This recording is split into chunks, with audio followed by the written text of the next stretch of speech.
Hey y'all, welcome to the weekend. And let me start by saying thank the good Lord. We only have 3 more months of this crazy year to deal with. So hold on tight, because here we go again with another Uncensored News Live report. Today we'll cover the debate, reparations, and the Kobe Act, plus a lot more. And first, I want to remind you to download that Uncensored Network TV app. Yes, and take us with you. Of course, I'm your host, Steph Lova, and these are the headlines. The first presidential debate was held last Tuesday, and the incumbent president, number 45, Donald Trump, went toe-to-toe, blow-to-body blow against the former VP, Joe Biden. Now, many compared the face-off to a heavyweight prize fight, but to me, it was more like a jailhouse slap boxing contest. A little bit of everything. Whole lot of nothing. Basically, it was like the vanilla white version of a versus battle, if you know what I mean. Here's the recap. Warning, this was a shit show in real time. I'm the moderator of this debate, and I would like you to let me ask my question. I'm not here to call out his lies. Everybody knows he's a liar. And by the way, maybe you could inject some bleach in your arm, and that would take care of it. This is the same man. That was said sarcastically, that was you know that. You graduated last in your class, not first in your class. You graduated either the lowest or almost the lowest in your class. Don't ever use the word smart with me. In 47 months, I've done more than you've done in 47 years. You talking about Hunter? Are you talking about Hunter? I'm talking about my son, Beau Biden. You're talking about I don't know Beau. I know Hunter. Yeah, Hunter got thrown out of the military. You're the worst president America has ever had. A radical left. Will you shut up, man? Listen. Will he just shush for a minute? It's hard to get any word in with this clown. His final question. The final question is, I can't remember which of all his rantings. I'm having a little trouble myself. You know, if you want to switch seats, we could very quickly. We could do that. When a president, I'm going to ask a question. And this guy, I want to see an honest ballot cut. Gentlemen, you say. Oh, my bad. I told y'all it was a shit show. And I'm trying to tell you, Trump is so lucky, because I swear that when he said Biden's son was a cokehead, I thought Biden was going to smack that man weave clean off his Cheeto face. Wait a minute. Y'all didn't peep the weave yesterday? The hair clips? You sure about that? Take a look. What in the hair club for men is this? Oh, that's what that $70K on his tax return was all about. Speaking of taxes, y'all, the New York Times somehow got a copy of Trump's taxes. I'm assuming courtesy of his least favorite niece, Mary Trump. And the old fake broke billionaire only paid $750 in 2016. And then another $750 in 2017. Now, mind you, in 2016 was the first year he became president. We talking about $1,500, y'all. And before that, he paid nothing. I mean, I'm not gonna lie. That's a boss move. If you head of the mafia, well, this clown, as Biden calls him, does run the country like Suge did death row. Or maybe more like the Grand Wizard after refusing to denounce white supremacy. Did y'all see that? Everybody saw that. He shouted out the Proud Boys, telling them to stand back and stand down. Now, you could play dumb with that person, man, woman, camera, TV bullshit, but they got the message, because the next day they changed their motto to this. You guessed it. So if you don't do nothing else this year, I'm talking about absolutely nothing, please vote like your life depended on it. Because guess what? It kind of does. Scandalous, inappropriate, cold-blooded. Just a couple of the words used to describe Naya Rivera's ex, Ryan Dorsey. Why, might you ask? Well, seems as if Ryan just moved in with Naya's younger sister, Nikki. Nikki's a model and a social influencer, and some say Naya's twin. Now, reports say that the drowning incident have brought both of them closer together, that they're leaning on one another. Ryan says he found comfort and friendship with the deceased, Glee star's 25-year-old model sister. But a picture of them holding hands says otherwise. Now, many online criticized, saying that he was a dirty dog for moving in with his deceased ex-wife's sister because his son asked him to. If his titi could come live with him. Huh? I'm thinking maybe Shorty misunderstood titi for titties. You think? It's a stretch, I know. Either way, my mama told me if I didn't have nothing nice to say, don't say nothing at all. So I'ma zip it and let Ryan tell it.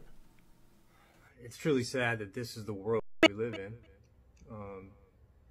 where people were raised to think it's okay to just spew hatred in general, especially when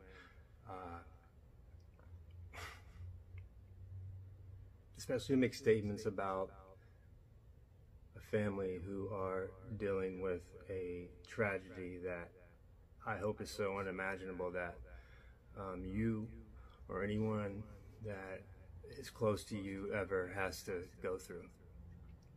Two, I got 2 words. Holly weird. And right out of the movie, the governor of the left coast, Gavin Newsom, just adopted a new law to study and develop proposals for potential reparations to descendants of enslaved people and those impacted by slavery, which is all of us. Say word. Word. The new law creates a task force to recommend appropriate remedies to the state and determine who would be eligible for compensation. Oh shit, now we're talking, now we're really talking. And I hate to say it, but if it passes, some of you Negroes gonna want their reputations in pounds of Cali's finest. Well, not everybody, just me and, probably Snoop, I'm assuming. Now, Gavin Newsom also just passed a new law prompted by images taken of Kobe Bryant's crash site by LA County Sheriff's Department. It's called the Kobe Bryant Act of 2020. First responders allegedly took pictures of Bryant's corpses and his daughter Gigi and the other passengers and passed it around like it was a joint on the playground. And you wonder why we want to defund the damn police? The bill will prohibit first responders from taking pictures of dead people, and I quote, outside of job duties. No less than 8 deputies took pictures, and it was determined the deputies took the pictures for their own personal use. Damn, they had to pass a law for them not to know better than to do that? I guess so. Well, in related news, Vanessa Bryant is suing the brakes off of the LA Sheriff Department for them illegally taking said pictures, as she should.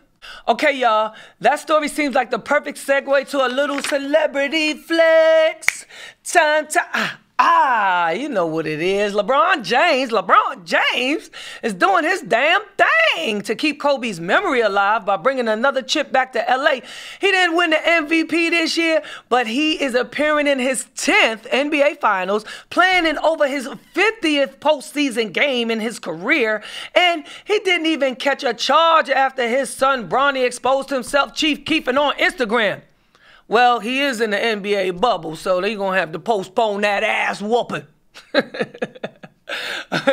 LBJ loves the drama so much, he paid $36 million for a new mansion in Beverly Hills from the drama queen herself, Lee Phillip Bell. You know who that lady is? She's the creator of The Bold and the Beautiful and The Young and the Restless.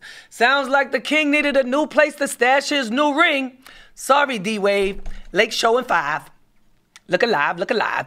All right, and now you know why Mariah was on fire. Because Mimi just released her memoir, The Meaning of Mariah Carey, and it is spilling, and it is hot. Yes, and it is piping hot for sure. And y'all gonna need a shot to chase this tea because it's smoking, I'm trying to tell you. Check this out.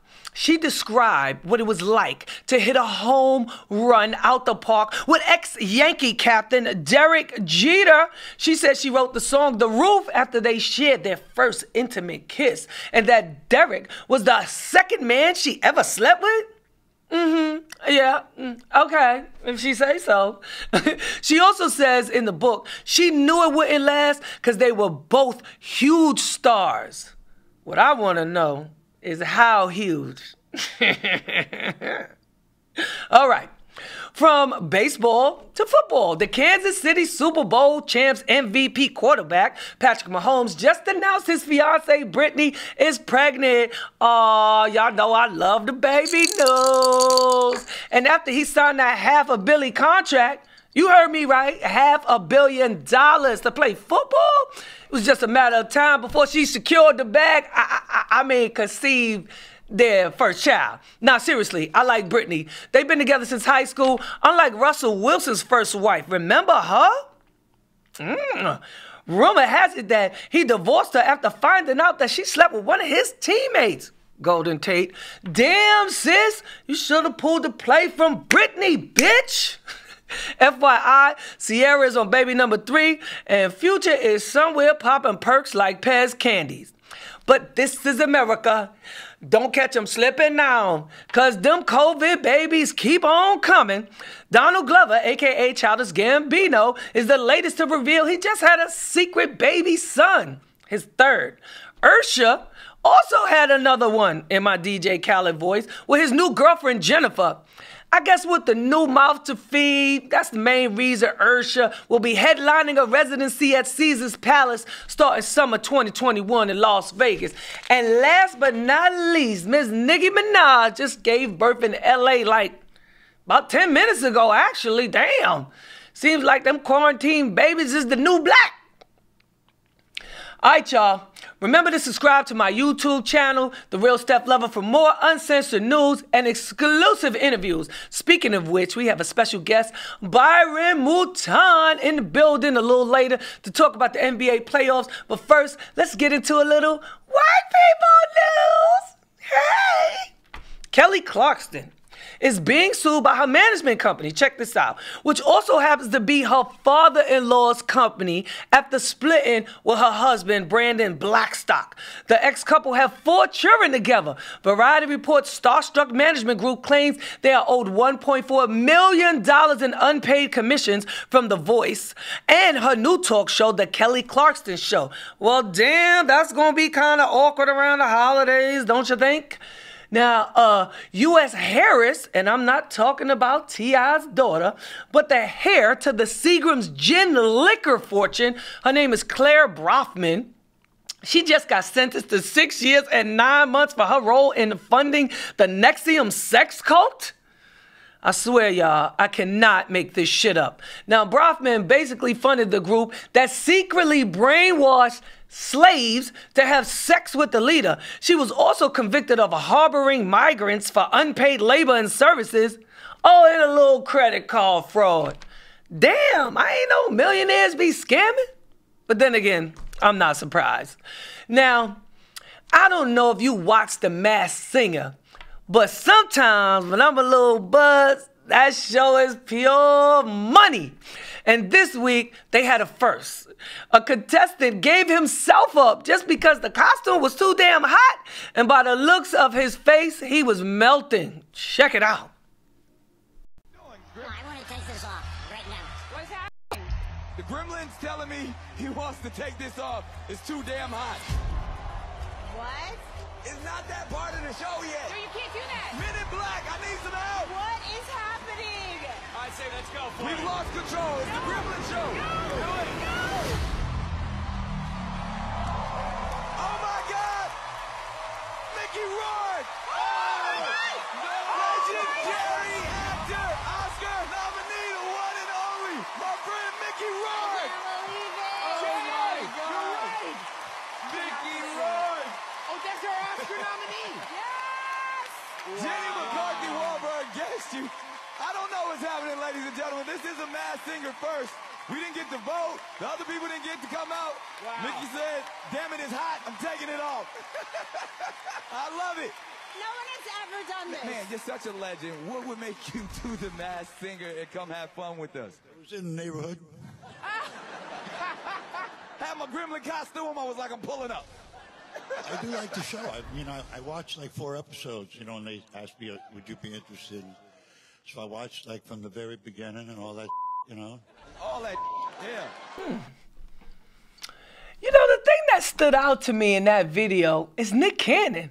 Without that damn turban he'd be having wrapped around his head, Nick keeps it about $1, and I appreciate that. But that fortune teller headpiece is no bueno. Moving right along, and y'all know it don't get no realer when it's time for a reality check. Mic check 1, 2, ow! Well, honey child, Miss Nene Leakes and messy ass Wendy Williams is going at it, and it's getting uglier. Uglier than both of them before the surgeries. It all started when Nene allegedly quit Housewives of Atlanta for the 50th time over money dispute. Then Wendy went on Andy Cohen's show, and dun dun dun dun, the girls are fighting again.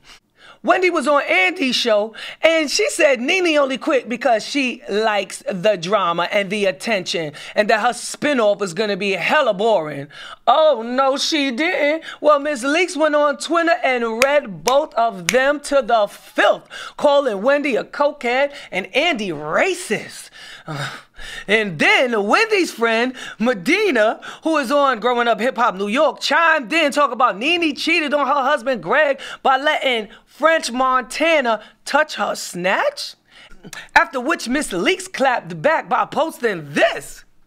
The caption says, looking for this damn cat French done snatched. I'm trying to tell you, Nene takes no prisoners, 0. From snatch to sue, that's exactly what had happened to Kris Jenner and Kourtney Kardashian by a former bodyguard. His name is Mark McWilliams, and he says that he was sexually harassed by the head of the Kardashian clan. So he filed a suit against Kris for, and I quote, a pattern of unwanted and unwelcome sexual advances and other harassing conduct, such as sexual harassment, racial discrimination, and gender discrimination. Womp, womp, womp. Damn!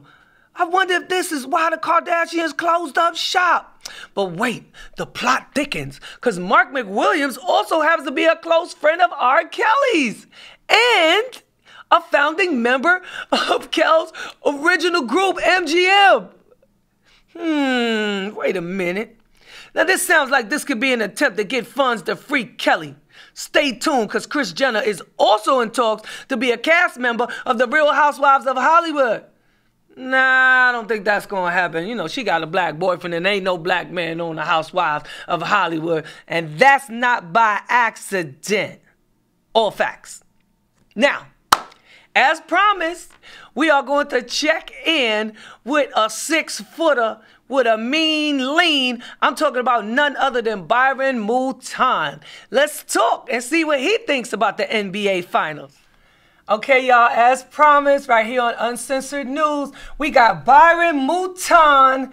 Come on, if you from the area, the DMV area, then you know this man right here. Won a chip in 202 at the University of Maryland, and now he's a coach doing the most. And you know, it is NBA playoffs, so I thought I'd get a 6-footer in here so we can talk about it.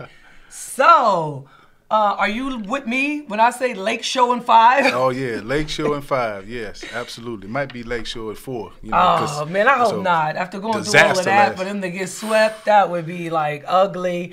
And I think Pat Riley would pretty much lose all his gray hair at that point to get that far, to have injuries be the reason that they can't even scoop a game. But I got faith in Jimmy Butler, so we'll see how it all plays out. Well, you know, it's unfortunately like, you know, Jimmy Butler, Bam, and the Dragon, I call him, they point guard. You know, all of them had injuries last night. So we'll see how that goes, man. Hopefully all of them come back real healthy for tomorrow's game, and it be competitive. That's what you want as a former player and guy that loved the NBA, man. You know, just want to be competitive for next game. I got a feeling that Kobe got his hand in this somehow. Not one player, not 2, but 3 players get injured. Jeez, might as well just give them the chip in the ring and all of that good stuff. Now, let's go back a little bit because, like I said, you won a chip in 2002. Yep. But your journey was crazy from Louisiana. Yeah, crazy. And then you actually committed to Kentucky. Yeah. A lot of people don't know that. A lot of people, it's you crazy. Committed to Kentucky. Yeah. Rick Pitino was there. Then he decided to leave and get his payday. Yes. And, you know, they don't think about the students and all that then. Then you went to Tulane. Yeah. So how'd you want to in University of Maryland, from Tulane to Maryland. Yeah, so what happened was I was just... I love when the story starts with what happened. Yeah, what happened was all my life, man, like I say, went to high school championships, AAU championships, and then I go to Tulane University, and all because Rick Pitino left. I was just, as a kid, disappointed, and I thought I was going to Kentucky, and, wow, play for the Wildcats and all that. He leaves, so I was disappointed, decided to stay close to home. So Tulane, we were just an average ball club. Long story short, man, I wasn't used to being average, man, team player, whatever. So my brother actually lived in Waldorf.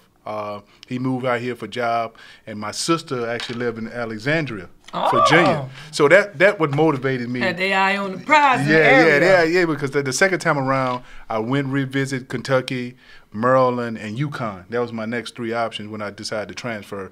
So I was like, you know what, man? I didn't care who was on the University of Maryland team. I had family, my brother and my oldest sister, my only sister, and I think that's what motivated me to go to Maryland. Yeah, I wound up having a squad on Maryland, though. So won't you name drop a little bit? Who you wound up playing with? Man, I ended up having 6 pro players on my team, man. Juan Dixon, Lonnie Baxter, Chris Wilcox, Drew Nicholas, Steve Blake, Taj Holden. I mean, even Sleepy, I call it Sleepy, Ron Rando. Like I say, that team had 6 pro players on that team, man. 7. Yeah, 7 pro players on that team. And one of them right now, Juan Dixon, is on the Housewives of Potomac. Yeah. When you saw that, what was your first reaction? I know y'all got the group thread you see this? Yeah, that was crazy, man. Like I said, I support him, man. That's like my brother, man. And I was like, you know what? I'm not into no, reality TV, what they call trash TV. I'm not into none of that. But that's my brother. I'm going to check it out, man. And it's just me. I don't want nobody knowing my personal business like that. Yeah, he put it out there because I think the first year they was on, they was broken in a bag of glass. I was kind of shocked, but that happens. People don't understand. You get into these positions and then you get all this money.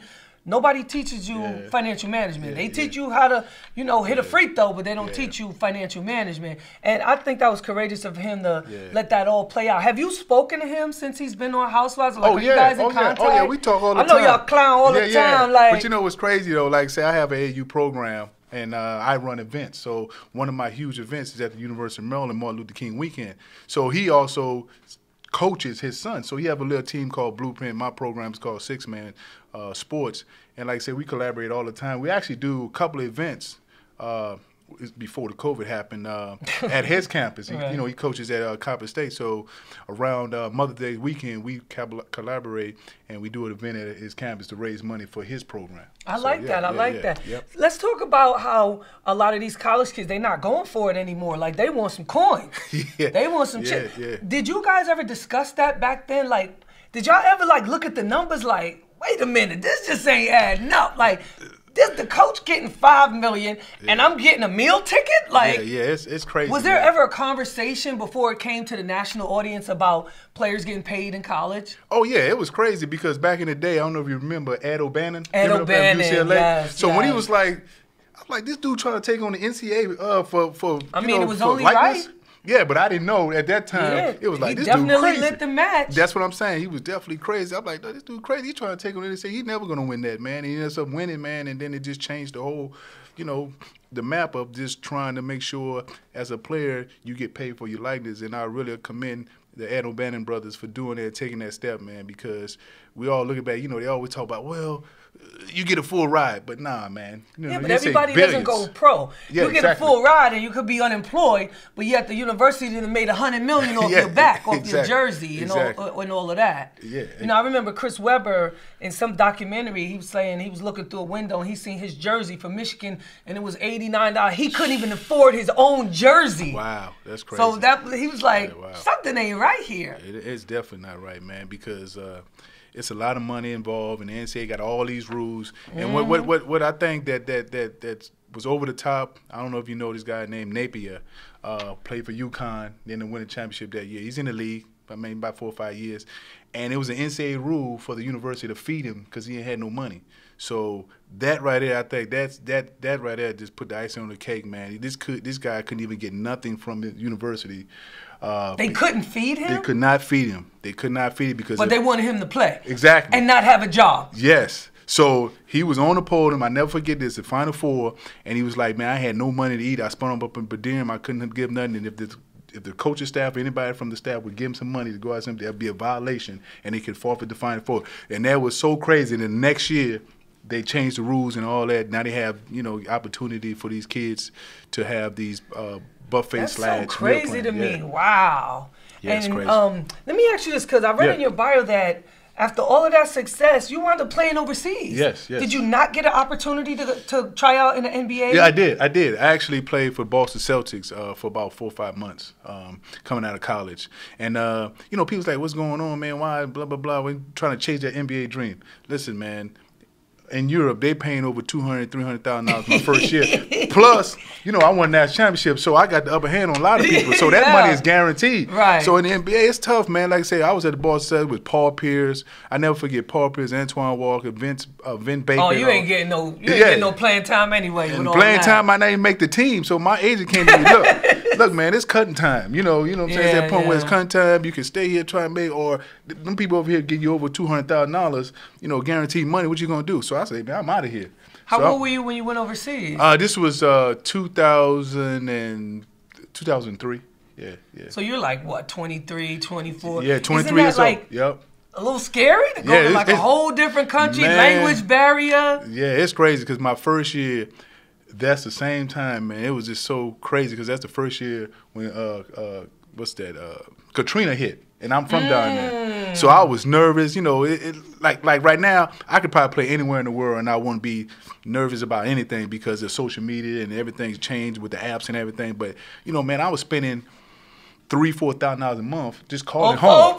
Yeah, that's where all my money was going. You know what I'm saying? They lied about a penny a minute for these prepaid cards. But I look at it like, man, I'm looking at my bank. I'm like, man, all $3,000-4,000, something like that is going to prepaid cards. Nice. But I had a great. It wasn't time, nice back then, but yeah, it's nice to talk about it now. Yes. And what are you doing now? So you're coaching now? Yeah. So it seems like all you guys stay so close to the game, like for real. After you win that chip, you taste that success or that it's like adrenaline. I noticed that a lot of the championship guys, they stay around the game. If you've had success in the game, you want to be around it. You're absolutely right. A coach or an agent or some capacity. No, you're absolutely right, man. It's at the end of the day, like, I love what I do. And if any day when I stop loving it, I'm going to try to find something else to do. But I love helping kids, man. Like I said, we got over 3,500 kids, man. Our program, I have a twin brother. Oh, yes, really? In Louisiana. He actually run my program in Louisiana. We collaborate a lot of times. We in 8 different states. The goal is just to try to help kids get to the next level, whatever that is for them. 6-man sports. And right now, since 2012, we started the high school division we put over 90 kids in college for free.